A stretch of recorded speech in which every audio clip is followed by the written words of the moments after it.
Hello friends, मैं हूं गौरव ठाकुर और रिसेंटली यूएन के वर्ल्ड मीटियोरोलॉजिकल ऑर्गेनाइजेशन के हिसाब से 2024 में पृथ्वी पर वही सारे कैटास्ट्रोफिक इवेंट्स घटने वाले हैं दोबारा से, जिन्हें हमारी पृथ्वी ने साल 1982 में देखा था।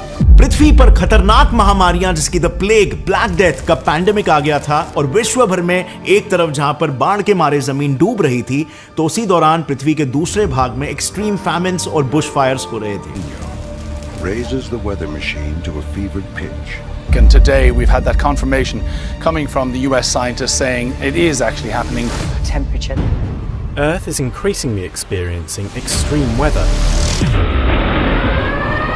All agencies are expecting an El Nino to arrive. It's just that the Americans have said it's arrived today. दरअसल 1982 में नॉर्थ और साउथ अमेरिका में काफी दिनों के लिए लगातार बारिश हो रही थी।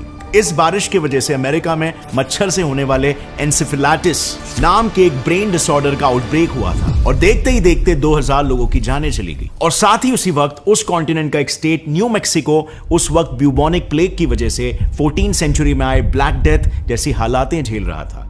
वहीं पर साउथ अमेरिका के पेरू ने तो अब तक के रिकॉर्डेड हिस्ट्री का हाईएस्ट रेनफॉल दर्ज किया था और ऑस्ट्रेलिया, एशिया, अफ्रीका सेम समय पर ये सारे continents extreme dust storms, bush fires और सूखा यानी कि ड्राउट के शिकार हो चुके थे। सो जैसे आपको अंदाजा हो गया होगा, उस दौरान पृथ्वी दो एक्सट्रीम किस्म के आपदाएं को झेल रही थी all at the same time. और उसी दौरान पृथ्वी पर इतनी तेज हवाएं बह रही थी कि उन्होंने पृथ्वी के रोटेशन स्पीड को ही चेंज कर दिया था, जिसकी वजह से दिन 0.02 मिली सेकेंड से लंबा हो गया था। अब फ्रेंड्स, यहां पर देखने में ये दोनों भी इवेंट्स काफी अनरिलेटेड लगेंगे, but let me tell you, इन दोनों भी कॉन्ट्रास्टिंग क्लाइमेट कंडीशंस के पीछे एक ही वेदर फिनोमेनन का हाथ है, एल नीनो, जिसे सबसे पहले पेरू के एक लोकल फिशरमैन ने ऑब्जर्व किया था। दरअसल हुआ यह कि 16th सेंचुरी में पेरू के एक फिशरमैन ने यह नोटिस किया कि पैसिफिक ओशन एक साइक्लिकल मैनर में गर्म और ठंडा हो रहा है और खास करके दिसंबर के दौरान उसका टेम्परेचर अपने पीक पर होता है। अब कोइंसिडेंटली इस साइकिल का पीक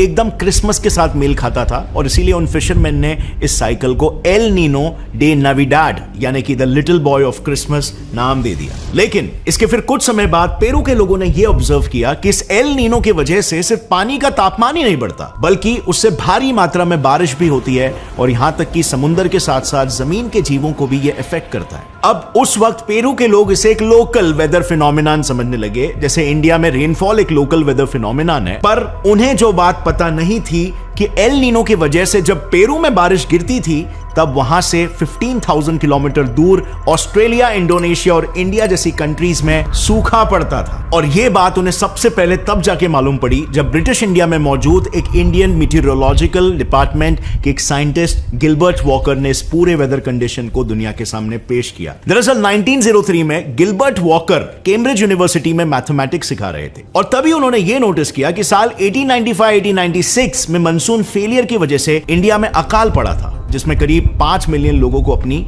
जान गंवानी पड़ी थी। और इसीलिए इतने सीरियस इवेंट के चलते वो अपनी जॉब को छोड़कर इंडिया चले आए ताकि वो इंडियन मानसून को गहराई से स्टडी करके इस अकाल के पीछे का मेजर रीजन जान पाए। फॉर्चुनेटली फॉर हिम, इंडिया में अपनी स्टडी शुरू करने के बस एक ही साल में उन्हें IMD का डायरेक्टर जनरल बना दिया गया और वहां उनका मेजर काम था मानसून फेलियर्स को प्रेडिक्ट करना। अब अपने इस काम के दौरान उन्हें यह पता चला कि कुछ साल इंडिया में अच्छी बारिश होती थी तो वहीं पर कुछ साल अचानक से एकदम सूखा पड़ जाता था। यानी कि बात सिंपल थी, अगर वो इस रेनफॉल पैटर्न के पीछे की वजह को समझ लेते तो वो इंडिया में मानसून फेलियर्स को प्रेडिक्ट कर सकते थे। इसे समझने के लिए उन्होंने इंडिया के वेदर कंडीशंस को स्टडी किया, पर इससे उन्हें कुछ खास पता नहीं चला।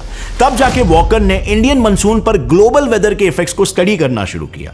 इसके लिए दुनिया भर में जहां पर भी ब्रिटिश राज था वहां पर मौजूद टेलीग्राफ स्टेशंस की मदद से लोगों से एटमॉस्फेरिक प्रेशर, रेनफॉल और टेम्परेचर का डेटा उन्होंने कलेक्ट किया और इस डेटा की मदद से उन्होंने वेस्टर्न और मिडिल पैसिफिक के बीच के प्रेशर वेरिएशंस को 20 सालों के लिए स्टडी किया एंड फाइनली ये खोज निकाला कि नॉर्थ अमेरिका और साउथ अमेरिका के वेदर कंडीशंस एशिया और ऑस्ट्रेलिया के वेदर कंडीशंस को अफेक्ट करते हैं। तो वॉकर ने अपनी स्टडी में देखा कि जब ऑस्ट्रेलिया के ऊपर लो एयर प्रेशर होता था तब पैसिफिक में मौजूद कुक आइलैंड्स पर तेज बरसात होती थी, और जब कुक आइलैंड्स पर लो एयर प्रेशर होता था तब ऑस्ट्रेलिया में बारिश गिरती थी। अपनी इस डिस्कवरी को उन्होंने 1923 में IMD के जर्नल्स में पब्लिश किया, जिसमें उन्होंने इस सी सॉ इफेक्ट को सदर्न ऑसिलेशन नाम दिया। Now the interesting part is कि उन दिनों एल नीनो को scientist commonly El Nino southern oscillations कहते थे, और इंडियन मानसून को स्टडी करते करते वॉकर ने इसी एनसो का सो यानी कि सदर्न ऑसिलेशन वाला पार्ट फिगर आउट कर लिया था। लेकिन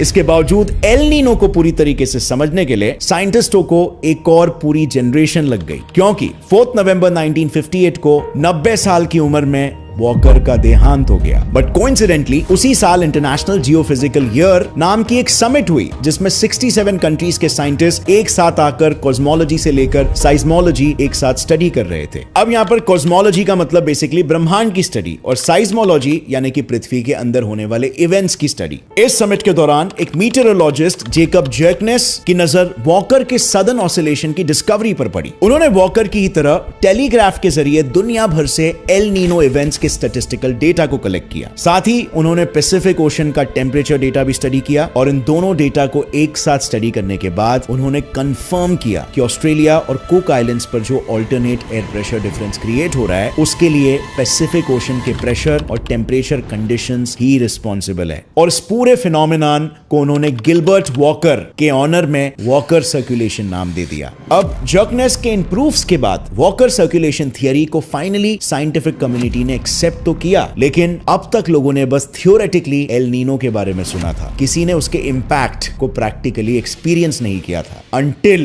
1982, जब एल नीनो ने एक साथ एक नहीं बल्कि 5 कॉन्टिनेंट्स के वेदर्स को इफेक्ट किया। एल नीनो के ऐसे खतरनाक इफेक्ट्स को देखकर उसे स्टडी करने के लिए और समय रहते ही लोगों को बचाने के लिए इंटरनेशनल कोलैबोरेशन से ट्रॉपिकल एटमॉस्फेरिक ओशन TAO नाम का एक प्रोजेक्ट शुरू हुआ, जिसमें ओशन के टेम्परेचर को मॉनिटर करने के लिए पैसिफिक में 70 वाटर बॉयज डाले गए। एंड फाइनली इन बॉयज से मिले डेटा ने एल नीनो के ऑकरेंस का एग्जैक्ट कारण बताया, जो थे ट्रेड विंड्स। देखो, पृथ्वी के रोटेशन की वजह से पूरे प्लैनेट पर बहने वाले विंड्स को प्राइमरी विंड्स कहते हैं, जो पूरे साल सेम डायरेक्शन में फ्लो होते हैं। इनमें से जो विंड्स इक्वेटर पर फ्लो करते हैं उनके सहारे एंशिएंट टाइम्स में ट्रेड शिप्स नेविगेट करते थे, और इसीलिए यहाँ के प्राइमरी विंड्स का नाम पड़ा द ट्रेड विंड्स। तो होता यह है कि इक्वेटर पर डायरेक्ट सनलाइट गिरने से वहां की हवा गर्म होकर ऊपर राइज करती है, फिर ऊपर जाते समय वो ठंडी होकर अराउंड 30 डिग्रीज नॉर्थ और साउथ लैटिट्यूड्स पर वापस नीचे आती है। इसकी वजह से इक्वेटर पर एक लो प्रेशर जोन बनता है और 30 डिग्रीज नॉर्थ और साउथ लैटिट्यूड्स पर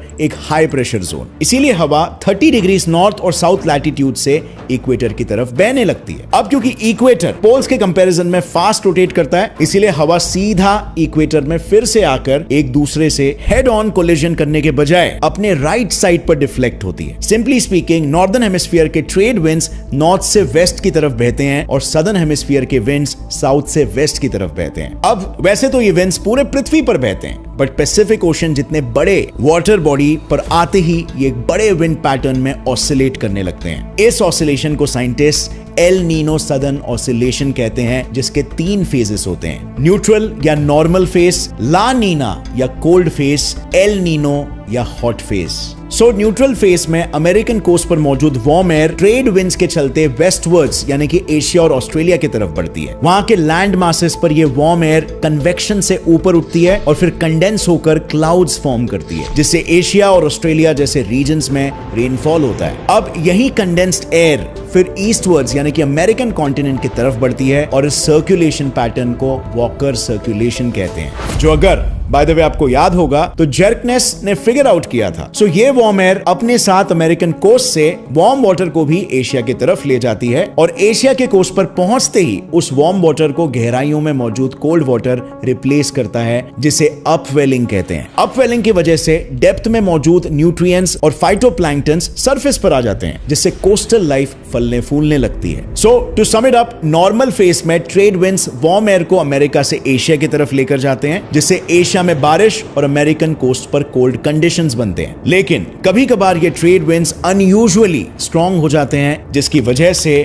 ला नीना के कंडीशंस बनते हैं। अब ट्रेड विंड्स हद से ज्यादा स्ट्रॉन्ग होने की वजह से वॉकर सर्कुलेशन की स्ट्रेंथ बढ़ जाती है और इस वजह से नॉर्मल कंडीशंस के मुकाबले ज्यादा वार्म एयर एशिया की तरफ बढ़ती है और वहां पर एक्सट्रीम रेन्स की वजह से फ्लड्स आते हैं, जबकि अमेरिकाज में कोल्ड विंड्स होने की वजह से वहां पर हद से ज्यादा सूखा पड़ता है। यानी कि यूजुअली ला नीना की वजह से एशिया में सिवियर रेनफॉल होती है। पर फ्रेंड्स, जैसे कि मैंने पहले बताया, पैसिफिक ओशन पर विंड्स एक साइक्लिकल ऑसिलेशन फॉलो करती है और इसीलिए एक पॉइंट के बाद ये स्ट्रॉन्ग ट्रेड विंड्स हद से ज्यादा वीक हो जाती है और आता है एल नीनो।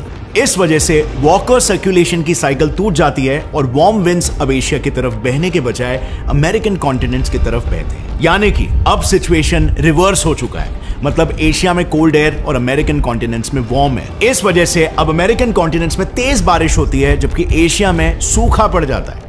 यानी कि एल नीनो के इफेक्ट्स ला नीना के एग्जैक्ट ऑपोजिट है, एंटी।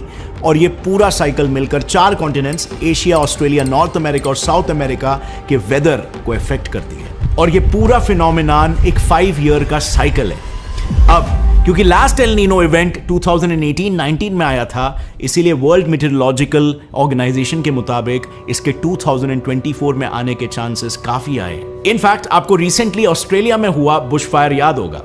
वो इसी एल नीनो साइकिल का ही एक इफेक्ट है। On the other hand, El Nino की वजह से आए हैवी रेन्स अक्सर लैंडस्लाइड्स को ट्रिगर करते हैं और ये लैंडस्लाइड्स अगर कोस्टल रीजन्स पर हुए तो वहां पर वो सुनामीज को ट्रिगर कर सकते हैं। और फिलहाल के लिए इतना ही। अगर ये वीडियो से आपको कुछ भी नया सीखने मिला, एक लाइक जरूर ठोकना। See you next time. As always, stay curious, keep learning and keep growing. जय हिंद।